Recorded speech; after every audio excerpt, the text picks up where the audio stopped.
ඵලදායීතාව තුළින් සෞභාග්‍යය.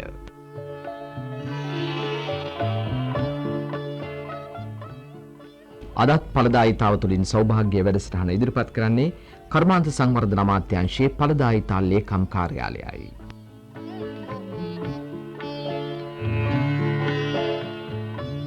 ඵලදායීතාව පිළිබඳ බොහෝ දේවල් කතා කරන මේ වැඩසටහනින් අපි අද විශේෂයෙන්ම ඔබට ඉතාමත්ම වැදගත් වූ තවත් කාරණයක් පිළිබඳවයි කතා කරන්න බලාපොරොත්තු වෙන්නේ. ඒ තමයි ඵලදායීතා ආකල්ප සංවර්ධනය. ඵලදායීතා ආකල්ප සංවර්ධනය. ඉතින් මේ පිළිබඳව කතා කරන්න අද අපේ මැදිරියට පැමිණ සිටිනවා කළමනාකරණ උපදේශකවරයෙක් වන MC මාතුපාල මහතා. අයබෝන් මාතුපාල මහත්මයා. අයබෝන්. හොඳයි. දැන් මම හිතන්නේ ඔබ හුඟක් රාජ්‍ය හා පෞද්ගලික අංශයේත් විවිධ උපදේශක කටයුතු වල නියැලෙන කෙනෙක් මේ කාලය වෙන විට ඵලදායීතා වර්ධනය කිරීම පිළිබඳව. දැන් ඒ අත්දැකීම අනුව තමයි මම හිතන්නේ අපි අද මේ වැඩසටහන ඉදිරිපත් කරන්න බලාපොරොත්තු වෙන්නේ. දැන් ඵලදායීතාව ගැන නැවත වරක් අපේ අසන්නන්ව සීගැන්වුවොත් මොකද්ද මේ ඵලදායීතාව කියන්නේ? ඵලදායීතාව තුලින් ඇතිවෙන ප්‍රයෝජන මොනවද කෙටියෙන් කිව්වොත්? ඵලදායීතාව ආර්ථික විද්‍යාඥයන් විශේෂයෙන්ම සඳහන් කරන්නේ ආයෝජන සහ ප්‍රතිඵල අතර තියෙන අනුපාතය හැටියට. ඒ කියන්නේ මොනවා හරි දෙයක් යොදලා යම් කිසි වටිනාකමක් තියෙන දෙයක් යොදලා ඒකෙන් ප්‍රතිඵලයක් ගන්නවා නම් ඒ ගන්නා ප්‍රතිඵලය අර යොදන දේවල් වලට වැඩි වටිනවා නම් එතකොට ඵලදායීතාවය ඇති වුණා කියලා කියනවා. අර ඇතුළත් කරන දේවල් නැත්නම් අපි පාවිච්චි කරන දේවල් ආයෝජන හැටියට පාවිච්චි කරනවා. දැන් කර්මාන්ත ශාලාවල නම් අමුද්‍රව්‍ය, බල ශක්ති, විදුලිය දාදී දේවල්, එතකොට ශ්‍රමය, යන්ත්‍ර ධාරිතාව ඔයගේ නොයෙකුත් දේවල් යොදා ගන්නවා අපි. ඒක දාලා ඒවා යොදාගෙන වෙළඳපොළට යවන්න යම් යම් දේවල් අපි නිෂ්පාදනය කරනවා. රුපියල් 100ක් වටිනා දේවල් යොදලා ශ්‍රමය වශයෙන් හරි බල ශක්ති වශයෙන් හරි අමුද්‍රව්‍ය වශයෙන් හරි රුපියල් 150ක් විතර වටිනා දේවල් හදන්න පුළුවන් නම් එතන අපි කියනවා ඵලදායීතාවයක් ඇති වුණා කියලා. 100ක් යොදලා 100ක්ම වටිනා දේවල් ගත්තොත් එතන නිෂ්පාදනයක් මිසක් ඵලදායකත්වයක් ඇති වෙලා නැහැ. ඊට වැඩිය හොඳයි මේ රුපියල් 100 බැංකුවක දාගත්තාම දවසකට 7 2ක් 3ක් හරි වැඩිපුර හම්බ වෙනවා. ඒකයි ඒ විදිහට ආර්ථික විද්‍යාඥයෝ ඵලදායකත්වය පෙන්눔 කරනවා. ඔය වගේ ආයෝජන සහ ප්‍රතිඵල නැත්නම් යෙදවුම් හා නිපැයුම් අතර තියෙන අනුපාතයේ හැටියට. ඒ වුණාට ඵලදායකත්වය කියන එක අද එදිනදා ජීවිතයටත් බලපාන බව මීට ඉස්සර කරපු සාකච්ඡාවලදීත් ඔබ තේරුම් ගන්න ඇති. හොඳයි. අපේ ආසන්නන්ටත් අපේ වැඩසටහනට සහභාගී වෙන්න පුළුවන් සුපුරුදු පරිදි 69 අපේ දුරකථනය. දුරකථන අංකය 69 දුරකථනයෙන් ඔබට යම් ගැටලුවක් එහෙම තියෙනවා නම් මාතුපාල මහතාගෙන් තවදුරටත් විස්තර කරගත යුතු කාරණයක් එහෙම තියෙනවා නම් අහන්න පුළුවන් 69 දුරකථනයට කතා කිරීමෙන්. දැන් අපි බලාපොරොත්තු වෙන්නේ විශේෂයෙන්ම මේ ආකල්ප පිළිබඳව කතා කරන්න ඵලදායීතාවට සම්බන්ධ. අපි දන්නවා මේ ආකල්ප කියන එක ඉතින් ඕනම කෙනෙක්ගේ ජීවිතයේ ඉතාමත්ම වැදගත් සෑම කටයුත්තකදීම. විශේෂයෙන්ම දැන් මෙහිදී මේ ඵලදායීතා ආකල්ප යනුවෙන් ඔබ අදහස් කරන්නේ මොනවද? ආකල්ප කියන්නේ සිතේ තියෙන දේවල්. තමුන්ගේ හිතේ තියෙන්න ඕනේ, තමුන්ට දියුණු වෙන්න ඕනේ කියලා. දියුණු වෙන්න ඕනේ නැහැ කියලා හිතාන ඉන්නවා නම් නැත්නම් අයියෝ මේක වැඩක් කරලා නැහැ, මගේ කර්මෙටම තමා ඔව් වගේ සිතුවිලි තියෙනවා නම් ඵලදායකත්වයක් ඇති කර ගැනීමට අමාරුයි. දියුණු වෙන්න ඕන කරන තැනක් තියෙනවා නම් එයාට දියුණු වෙන්න පුළුවන්. ඕන්නම් ඔබ දන්නා කියන ওই පළාතේ ඉන්න සාර්ථක ව්‍යාපාරිකයෙක්, ලේඛකයෙක්, ගොවි මහත්තයෙක්, හරි ගෘහිණියක් ගැන ටිකක් හිතලා බලන්න. එයා හිතන්නේ සුබවාදී ලෙස. ඒ කියන්නේ මේක මට පුළුවන් කියලා හිතන්නේ. කිසිම දෙයක් බැරිය කියලා ඒගොල්ලෝ හිතන්නේ නැහැ. එහෙම හිතුවත් හිතන්නේ බොහොම කලාතුරකින්. ඒකට කියනවා අපි සුබවාදී විදිහට හිතනවා කියලා. බෑ කියලා කියන්නේ නැහැ. කර්ණීයමෙත් සූත්‍රෙත් තියෙනවා සක්කෝ උජූච සූජූච කියලා. සක්කෝ කියන්නේ මට හැකි කියලා හිතන්න ඕනේ. ඒ විදිහට ඒ සිතුවිල්ලෙන් තමයි මේක පටන් ගන්නෙ. ඒ හැම දෙයකම සිත මුල් වෙන බව මනෝපුබ්බංගමා ධම්මා කියලා ධම්මපදයේ ගාථාවෙන් බුදුහාමුදුරුවෝ පෙන්වු කරලා තියෙනවා. ඵලදායකතාවයට සිත මුල් වෙනවා. හිතේ තියෙන්න ඕනේ පුළුවන් කියලා. නැත්නම් මම මේකෙන් දියුණු වෙන්න ඕනේ කියලා. ඒකයි සමහරු කියන්නේ ඵලදායකත්වය කියන්නේ ආකල්පයක් කියලා. ඒක සිතේ තියෙන්න ඕනේ. ජපන් දාතිකෝ විශේෂයෙන්ම මේ හිතනවා. ඔව්. දැන් ඒ කියන්නේ මිනිස්සු සිත් වලින් තමයි මේක ආරම්භ කරන්න ඕනේ. ඒ කියන්නේ සිතේ ඇති කරගන්නා වූ චෛතසික ශක්තිය තුලින්. එතකොට දැන් දියුණු වීමට උවමනාවක් තියෙන කෙනෙකුට එහෙම සිත ශක්තිමත් කරගත්තොත් ඵලදායිතා සංකල්පය ඇති කරගත්තොත් දියුණු වෙන්න පුළුවන් කියලාද ඔබ කියන්නේ? පුළුවන්.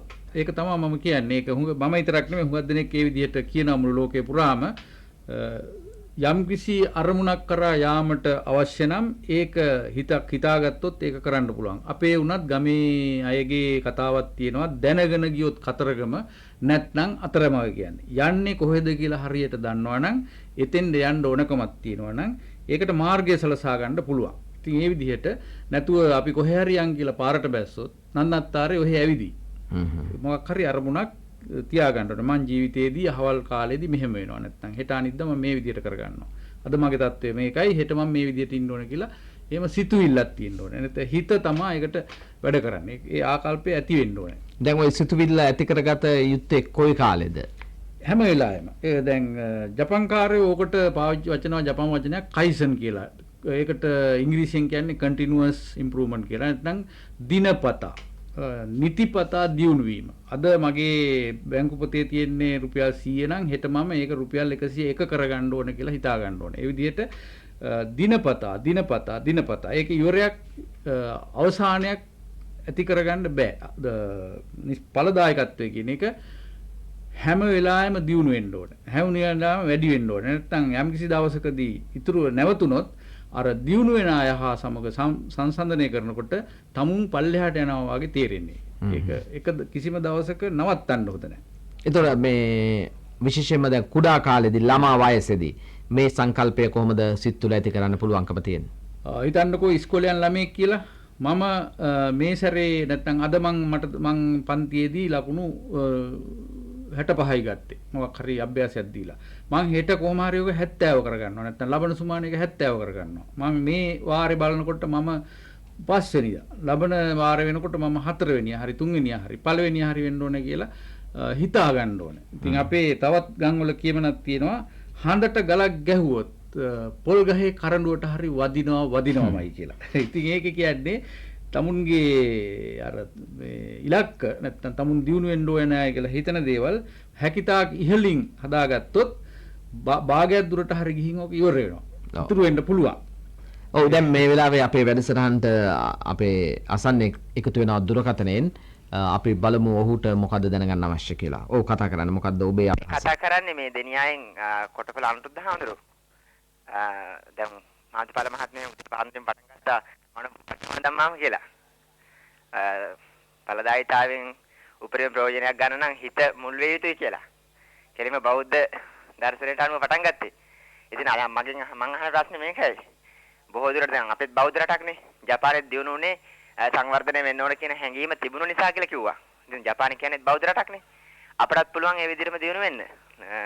ඒ සඳහා අවශ්‍ය කරන්නේ සංවර්ධනය විය යුතුයි දියුණු විය යුතුයි කියන හැඟීම කියලා කිව්වා. ඉතින් දැන් බෞද්ධ රටක් හැටියට අපිටත් අපේ හැම රටවැසියෙකුටම ඒ හැඟීම තියෙන්න ඕන. ඒ හැඟීම ඇති කරන්න අපි මූලික වශයෙන් කළ යුතු කුමක්ද කියලා මගේ ප්‍රශ්නේ. ඔව් අනුරුද්ධ හිමියන් අහපු ප්‍රශ්නෙට ඔබ මොකද කියන්නේ? ස්වාමීන් වහන්සේ මම තව ටිකක් පස්සේදී මේක කියන්නේ ඉතින් නමුත් දැන් ස්වාමීන් වහන්සේ ප්‍රශ්නේ අහපු නිසා මේක එක්කෙනෙක් දෙන්නෙක් විතරක් කරපු දෙයක් කළ යුතු දෙයක් නෙමෙයි හැම දෙනා මුළු රටම දැන් ජපාන් රටේ නම් ඒගොල්ලෝ මුළු රටේ හැම එක්කෙනාම රටම දියුණු කරගත යුතුයි කියන හැඟීම ඇතිව සියලු දෙනාම වැඩ කරනවා. ඉතින් මම රටවැසියෙක් වශයෙන් හරි පුද්ගලයෙක් වශයෙන් හරි මම මගේ ඵලදායකත්වයේ දියුණු කරගන්න බලනවා නම් මොන අතින් හරි ඉගෙනුම අතින් හෝ ධන දාන්‍ය අතින් හෝ ගොවිතැන් කටයුතු වල අතින් හෝ අනික් සියලු දෙනාමත් එහෙම කරනවා නම් අපි දියුණු විය යුතුයි කියන එක. දියුණුව කියන එක එක අතට නිර්වචනය කරන්න පුළුවන්. ඒ වුණාට හැම දිනම ඒ කළ යුතුයි. ඒ අයට ඒ සඳහා හුරු පුරුද්දක් දිය යුතුයි. ඒ ගැන මම පසුව කතා කරන්න බලාපොරොත්තු වෙලා ඉන්නවා. ඒ ගැන මම තවත් විස්තර කියන්නම්. දැන් මේ විදිහට කියනකොට මාතුපල මහත්මයා දැන් මට හිතෙනවා අපේ මිනිසාගේ අතීතයට ගියොත් දැන් මිනිස්සු ගල් යුගය, දඩයම් යුගය, ඊට පස්සේ කෘෂි කර්මාන්තය ඇවිල්ලා කාර්මිකකරණය දක්වා ඇවිල්ලා තියෙනවා. අද ලෝකෙම ජය අරගෙන තියෙනවා මිනිසා. මම හිතන්නේ දැන් මේ මිනිසා ගල් යුගයේ ඉඳලා ආවේ මේ ඵලදායිතා සංකල්පය ඒ මිනිසා බිහිවීමත් සමගම ඇති වෙන්නේ නැති. මමත් ඒක පිළිගන්නවා. ඒකනේ දිනු වේ කියලා දැන් කියන්නේ. කියලා කියන්නේ ඒක. එතකොට දැන් කවදා හරි ඒගොල්ලෝ රෝදයක් හදාගත්තා නම් ඒ කියන්නේ කොටයක් කපලා හරි රවුමක් හදාගෙන ඒක පෙරලනකොට ඒක අහු වුණා. ඒක ඉබේ හරි සිදු වුණා. ඊට පස්සේ ඒක ඒගොල්ලෝ භාවිතයට ගත්තා.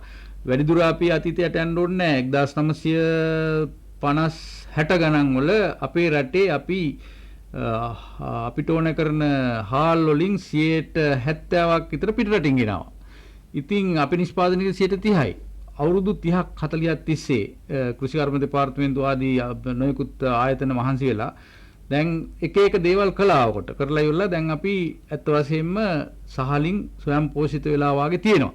ඒ තත්වයටම ඇවිදින් තියෙනවා. ඉතින් ඒක නමුත් දැන් අපි හිතන්නේ ඒ ස්වයං පෝෂිත වුණා හාල් හදලා විතරක් මදි හොඳ හාල් හදන්න ඕනේ. නැත්නම් දැන් අපි ඒ පාවිච්චි කරපු ඒ රසායනික වර්ග අයින් කරලා පිටරටින් ගෙන අපි අයින් කරලා දේශීය දේවල් පාවිච්චි කරන්න ඕනේ කියලා දැන් අපි හිතනවා. ඉතින් ඒ විදිහට ඒක හොඳ ආකල්පයක්. ඉතින් ඒ වගේ දේවල් වලට දැන් අපේ පරිශ්‍රණ නිලධාරීන් යොමු වෙලා තියෙනවා. ඉතින් ඒක හදුවට පස්සේ තවත් දෙයක් අපි කරයි. අන්න එහෙමයි මේක ඉතින් ඇතාපිටේදලා දිගටම මේක මේ දන්වලක් වගේ බැඳිලා යනවා. දිගටම එන්න ඕනේ.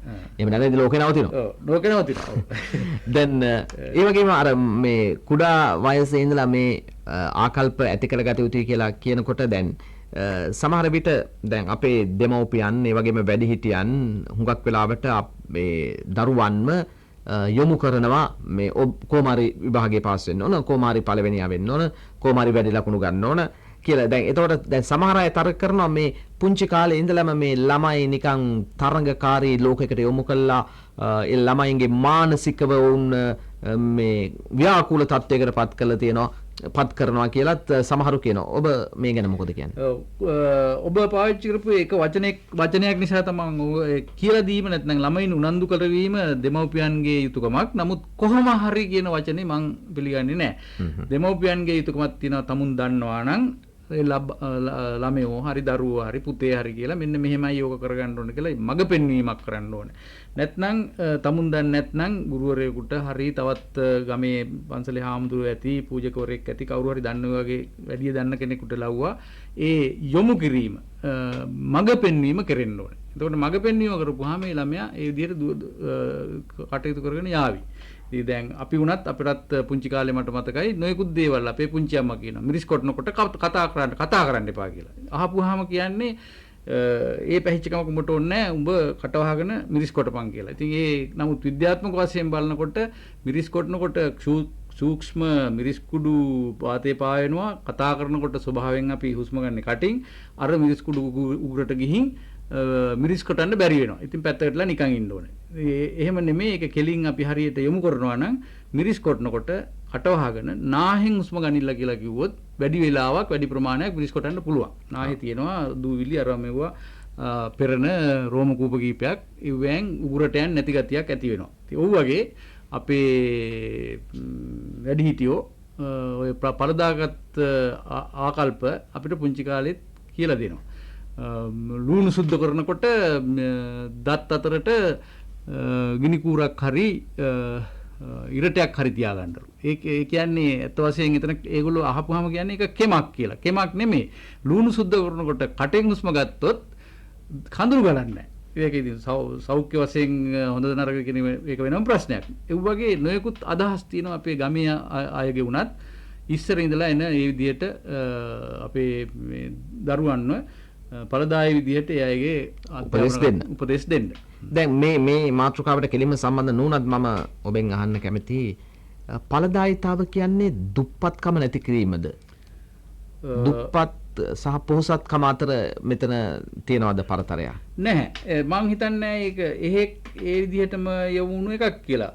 දුප්පත්කමෙන් මිදෙන්න ඵලදායකත්වය ගැන ආකල්ප සුභාවිත විදිහට හිතන්න පුළුවන් නම් ওই දුප්පත්යයි කියන අයට එකෙන් දියුණු වෙන්න පුළුවන්.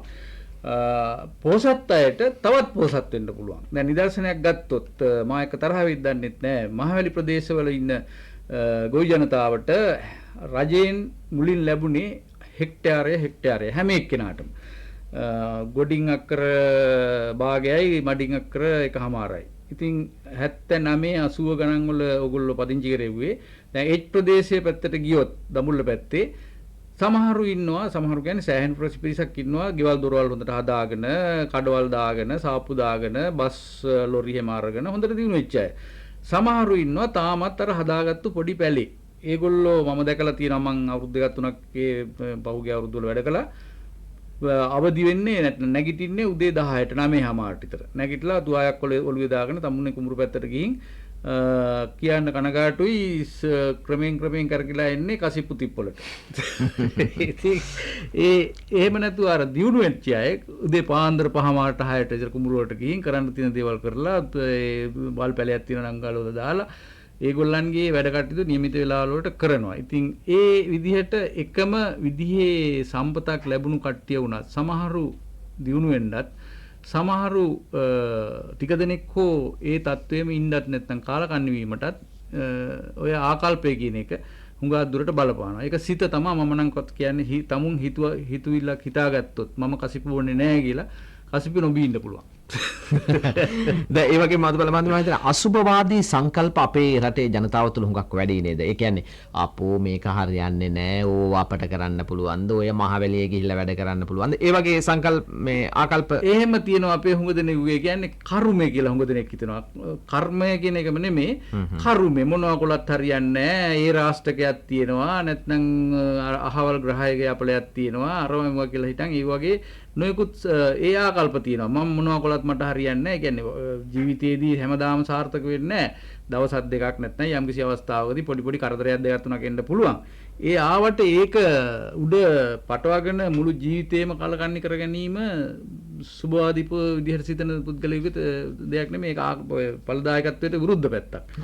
ඉතින් ඒ විදිහට අපේ සාමාන්‍ය වෙලා තියෙන්නේ අපේ රට හරි වාසනාවක්. ඒ කියන්නේ අද මිරිස් පැලයක් හිටෙව්වත් හෙට මිරිස් පැලයක් හිටෙව්වත් ලබන මාසේ මිරිස් පැලයක් හිටෙව්වත් ඒ මිරිස් පැලේ හැදෙනවා. අපේ රටේ සාරවත් බව නිසා. ඉතින් ඒ නිසාම අපි කාලය ගැන ඒ තරම් හැඟීමක් නැහැ. දැන් සමහර කර්මාන්තශාලාවම වැඩ කරලා තියෙනවා විනාඩි 5ක් විනාඩි 10ක් උදේ වෙලාවට එන්නේ පරක් වෙලා එන්නේ. අහපුවාම කියන්නේ විනාඩි 5 නෑ කියලා. නමුත් ඒ විනාඩි 5 නිසා තව රාශියක් කණ්ඩායම් බලාගෙන ඉන්නවා ඒ ගන්නන්නේ වැඩ කරගන්න බැරුව. ඉතින් මේ විනාඩි 5 කියන එක චුට්ටන් දෙයක්. නමුත් විනාඩි 5 බොහොම වැදගත් දෙයක් වෙන්න පුළුවන්. විනාඩි 5න් පැය ගණන් අපිට යන්න පුළුවන්. හිතන්න දැන් මේ වැඩසටහන අපි විනාඩි 5ක් පරක් වුණා නම් ලංකා පුරා ඉන්න දහස් ගාණක් රස්තියාදු වෙනවා. ඊළඟ අපේ ඊළඟ වැඩසටහන ඔක්කොම පරක් වෙනවා. ඔක්කොම පරක් වෙනවා. ඉතින් ඒ වගේ. ඒ වගේම දැන් මම හිතන්නේ අපි මේ රාජ්‍ය අංශයත් ඒ වගේම පෞද්ගලික අංශයත් ඔබ සඳහන් කළ නිසා විශේෂයෙන්ම දැන් මේ ඵලදායිතා ආකල්ප රාජ්‍ය අංශය සහ පෞද්ගලික අංශය අපේ රට තුළ පවතින ආකාරය ගැන යමක් කියන්න පුළුවන්ද? පුළුවන්. ඵලදායකත්වය කියන එක රාජ්‍ය අංශයේ මම දැකලා තියෙන විදිහට හුඟක් අඩුයි. ඒ කියන්නේ සිත යොමු වෙනවත් හුඟ දෙනෙකුගේ අඩුයි. පුද්ගලිකාංශයේ ඵලදායකත්වය දිනු කරගත්තේ නැත්නම් ඒ අයට තමුන්ගේ ව්‍යාපාර වහලා දාන්න සිද්ධ වෙනවා. ඒකට විශේෂ හේතුව හැටියට මම දකින්නේ ප්‍රධානම හේතුව හැටියට දකින්නේ පුද්ගලිකාංශයට සේවකයෙක් නිලධාරියෙක් බැඳෙන වෙලාවට ඒ පුද්ගලිකාංශයේ අය එයාගේ තනතුර ගැන එයාට කරන්න තියෙන වැඩ ගැන ඒ වැඩ ගැන කාර්ය විස්තරය කියලා එකක් ඒගොල්ලෝ හදලා දෙනවා බොහොම සම්පූර්ණ වශයෙන්. කළ යුතු වැඩ මොනවාද? ඒ තමුන්ගේ තනතුරේ නැත්නම් තමුන් කරන වැඩවල පරමාර්ථය අරමුණ මොකක්ද? ඒ වාට කළ යුතු දෛනිකව කළ යුතු දේවල් මොනවාද? දවස් දෙකකට සැරයක් කළ යුතු දේවල් මොනවාද? සතියකට සැරයක් කළ යුතු දේවල් මොනවාද? මාසයකට සැරයක් කළ යුතු දේවල් මොනවාද? ඒවා ප්‍රමිති අනික. ඒවා කළ යුතු ප්‍රමාණය කොච්චරද? ඒවා ඒ විදිහට කළ යුත්තේ ඇයි කියලා කියනවා. ඊට පස්සේ යාට ඒගොල්ලන්ට කියලා දෙනවා ඒ කටයුතු කරනකොට ඒගොල්ලන්ට තියෙන වගකීම්, තමුන් ගැන තියෙන වගකීම, තමුන් පාවිච්චි කරන යන්ත්‍ර සූත්‍ර ගැන වගකීම, තමන් එක්ක වැඩ කරන අනික් අය එක්ක වැඩ කිරීම, තමන් පාවිච්චි කරන අමුද්‍රව්‍ය ගැන වගකීම ආදී වශයෙන් වගකීම් කියලා දෙනවා. ඊට පස්සේ ඒවට බලතල කියලා දෙනවා. මෙන්න මේ බලතල ඔයාට තියෙනවා. ඒ විදිහට වැඩ කරගෙන යන්න කියලා. ඒව අනික් අය එක්ක සම්බන්ධතාව කොහොමද කියලා. අපිට රාජ්‍ය අංශය කරන්නේ වැඩිම තැන්වල මම දැකලා තියෙන්නේ අද ඊයේ පෙරේදා කොහොමද මන් දන්නේ මම වැඩ කරන කාලේදී අපිට හම්බ වෙනවා ඩියුටි ලිස්ට් නැත්නම් රාජකාරී ලැයිස්තුව කියලා එකක්. ඒකේ තියෙන්නේ 1 2 3 4 5 6 කීයක් කර දානවා. අන්තිමට ඕනෑම රාජකාරී ලැයිස්තුව වල බැලුවොත් තියෙන්නේ වෙනත් අවස්ථාවට ඔබට පැවරෙන වෙනත් රාජකාරී වල යෙදීම කියලා. ඉතින් ඕක හැම එක්කෙනාටම දාලා තියෙන. ඒ නමුත් වෙනත් රාජකාරි මොනවද? ඒ වෙනත් අවස්ථා මොනවද කියලා පැහැදිලි කිරීමක් ඇත්තේ නැහැ. ඉතින් අන්න ඒ වගේ ඒ නිසා අර යොමු කිරීමක් උපදෙස් දීමක් හරියට පුහුණු කිරීමක් රාජ්‍යාංශයේ අඩු නිසා අර තත්ත්වය වැඩි වෙලා තියෙනවා කියලායි මගේ හැඟීම. ඉතින් ඒගොල්ලන්ගේ ඵලදායකත්වය මැනගන්න හැටියකුත් නෑ යාට. මට කියලා තියෙන්න ඕනේ මම හරියට වැඩ කරනවා නම් මෙන්න මේ විදිහට ඔබේ සේවය මනින්න පුළුවන් කියලා. ඒකත් හුඟක් තැන්වල කියලා දෙන්නේ නැහැ. ඔව්. අපේ අසන්නන්ටයි බත කරන්න කැමති අද අපි කතා කරන්නේ ඵලදායිතා ආකල්ප සංවර්ධනය පිළිබඳව කළමනාකරන උපදේශක MC මාතුපාල මහතා සමග ඔබටත් පුළුවන් 69 දුරකථන අංකයෙන් යම් කිසි කාරණයක් පැහැදිලි කරගන්න අවශ්‍ය නම් පැහැදිලි කරගන්න යමක් දැනගන්න ඕන නම් අහන්න. ඒ වගේම දැන් රාජ්‍යංශය ගැන කියනකොට මාතුපාල මහත්මයා විශේෂයෙන්ම අපේ රටේ දකින්න තියෙන දෙයක් තමයි මේ විනය පිරිහීම. ඒකත් මේ ඵලදායිතාවට බාධාවත්ද? විශාල බාධාවක්. විනය නීති වලින් පමණක්ම නැත්නම් රජයේ නීති වලින් පමණක්ම ඵලදායකත්වය ඇති කිරීම අමාරුයි. ඒක මිනිසුන්ගේ සිත් තුළ ඇති වෙන්න ඕනේ. ඒක කරන්න ඕනේ ඒ අයට පුහුණුවක් කියා දීමක් යොමු කිරීමක් අර වගේ මං කිව්වා වගේ ඉස්කෝලේ යනකොට අපිට මැග පෙන්වීමක් වගේ කළා වගේ. අපේ බොහොම අවස්ථාවල දකින්න තියෙන තමයි 1950 ගණන් වල 60 ගණන් වල අපේ වෘත්තීය සමිති වලින් එහෙම ඉදිරිපත් වෙච්ච දෙයක් තමයි හැකිතාක් අඩුවෙන් වැඩ කරලා හැකිතාක් වැඩියෙන් පඩි ගන්න සංකල්පය. ඒක ඒ කාලේට හරි වෙන්න පුළුවන්. නමුත් දැන් ඒක යල් පැනපු සංකල්පයක්. දැන් කෙරෙන්නේ හුඟක් දියුණු වෙන රටවල් වල දියුණු වෙන ආයතන වල ලංකාවේ වුණත් කණ්ඩායම් වශයෙන් වැඩ කිරීම සියලු දෙනාම එකතු වෙලා සාමූහිකව අපේ ඒ උවමනා කරන ඉලක්ක කරා යාමට දිනෙන් දින දියුණු වීමට උත්සාහ කිරීම. අපේ උනත් දැන් අපිට මේ දුරකථනයෙන් අපේ ආසන්නයක එකතු වෙන මාතුපාල මහත්මයා අපි අවස්ථාව ලබා දෙමු කතා කරන්න. ඔව් මොකද්ද ඔබට දැනගන්න තියෙන්නේ? මේ මම නෝරේ නම් ලෙස්ලි කියලා කෙනෙක් කතා ගන්නනේ. දැන් මේක ආකල්ප ඇති කරන්න එපා අපි. දැන් ආකල්ප ඇති කරන්නේ කොහොමද? දැන් ගොඩක් උදාහරණ ගන්න බස් කොන්දොස්තර මහතුරු කියම ආකල්ප ඇත්තෙම නැහැ. ඒක හන්ද අපිට හැකි ඉක්මනින් ඵලදායිතාවය වැඩි කරගන්න හැම කෙනාගේම ළමයින්ගේ බව ආකල්ප වැඩි කරන්නේ කොහොමද කියලා මගේ ප්‍රශ්නේ. ඔව් මම හිතන්නේ අපි ඒක ගැන කතා කරන්න හොඳයි දැන්. ආකල්ප ඇති කිරීමට ඒ විශේෂයෙන්ම මම කිව්වා වාගේ වැඩ කරන තැන් වලට යම්කිසි කෙනෙක් බැඳෙනවා නම් යම්කිසි අලුත් සේවකයෙක් නිලධාරියෙක් යම්කිසි කෙනෙක් බැඳෙනවා නම් ඔහුට ඔහුගේ රාජකාරිය නැත්නම් අත් වශයෙන් දැන් රාජකාරිය කියලා දෙයක් නැහැ මහජනකාරිය. මහජනයා වෙනුවෙන් කළ යුතු දේවල් මොනවාද? ඒවා ප්‍රමිති මොනවාද? ඒවා ඒ කළ යුතු වෙලාවල් මොනවාද?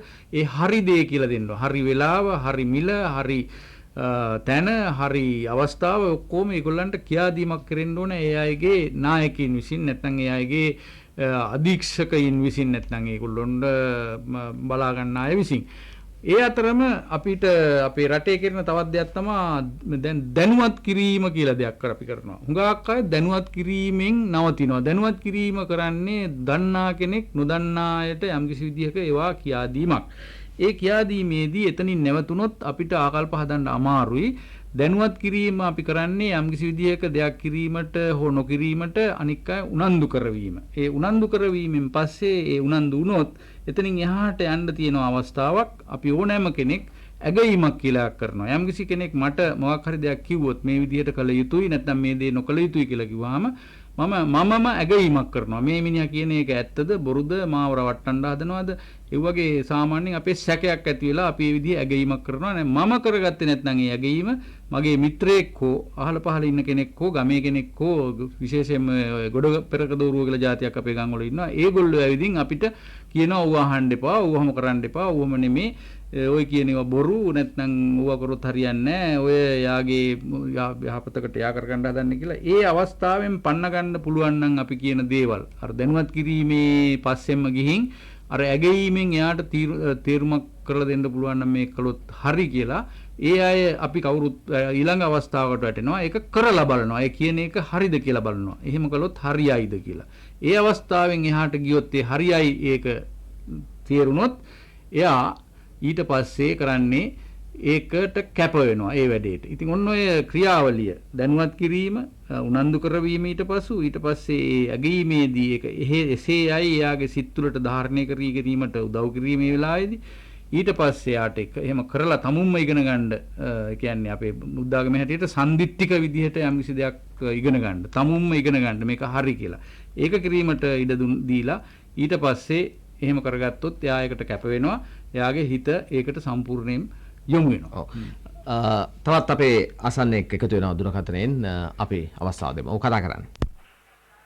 මේ මම සතුටුයි දැනගන්නට දැන් ඔය ඵලදායීතාවයට කළමනාකාරයේ මොන ආකාරයටද බලපාන්නේ කියලා මට ඒක විස්තර පැහැදිලි කර දීම සඳහා දැන් උදාහරණයක් වශයෙන් දැන් ওই රජයේ ආයතනවල මේසන් බාස්කේ වැඩ වඩු බාස්ට දෙනවා වඩු බාස්කේ වැඩ මේසන් බාස්ට දෙනවා.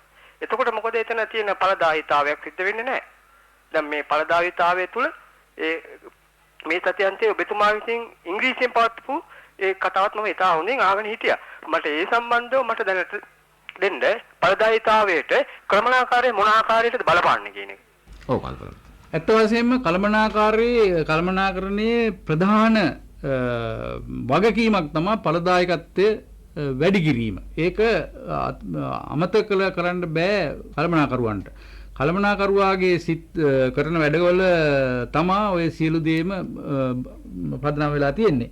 ඒ අය මම එක සැරයක් කිව්වාගේ අනික් තමුන්ගේ අන්තේවාසිකින්ද නැත්නම් තමුන්ගේ අර තමාට උදව් කරන අනික් සහායකින්ට සේවකින්ට පැහැදිලිව පෙන්눔 කරලා දෙන්න ඕනේ කල යුත්තේ කුමක්ද කොයි අවස්ථාවේද කොයි තැන්වලද මොන මැෂින් වලින්ද මොන යන්ත්‍ර වලින්ද මොන ද්‍රව්‍ය පාවිච්චි කරලාද ආදි වශයෙන් ඒවා කියලා දීලා ඒ ප්‍රමිති පෙන්눔 කරලා දෙන්න ඕනේ.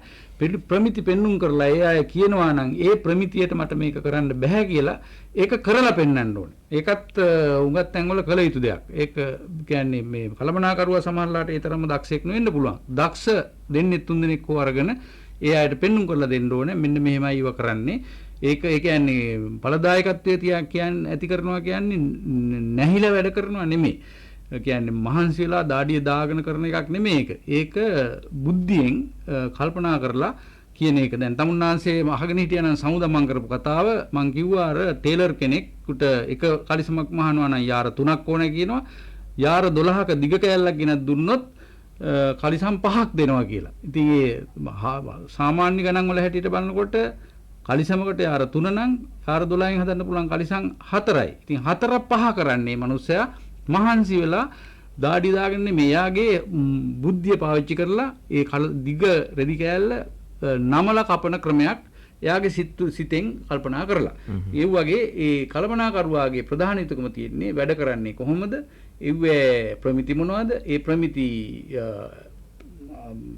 මුදුන්පත් කරවා ගන්නේ කෙසේද? ආදී දේවල් කියා දීම. ඔව් තවත් ආසන්නෙක් ඉන්නවා දුරකථනයෙන් අපි අවස්ථාව දෙමු. මොකක්ද ඔබට දැනගන්න තියෙන්නේ? හෙලෝ පිළියන්තලින් විජයවර්ධන කතා කරන්නේ මේ ඵලදායීතාව කියන විෂය පාසල් මට්ටමින් දිනු කරොත් එහෙම නැත්නම් විශ්වවිද්‍යාල මට්ටමින් දිනු කරොත් මොකද වෙන්නේ මාතුමාලා මහත්මයා මට උත්තර දෙන්න බොහොම ස්තුතියි. ඇත්ත වශයෙන්ම මම දැන් අද කතා කරපු හැටියටත් අපේ ඵලදායකත්වයේ කියන එක විෂයක් හැටියට ඉගෙන ගන්නවට වැඩිය ඒක සංකල්පයක් ආකල්පයක් හැටියට හැම දෙනා තුලම හැම එක්කෙනා තුලම තියෙන්න ඕනේ.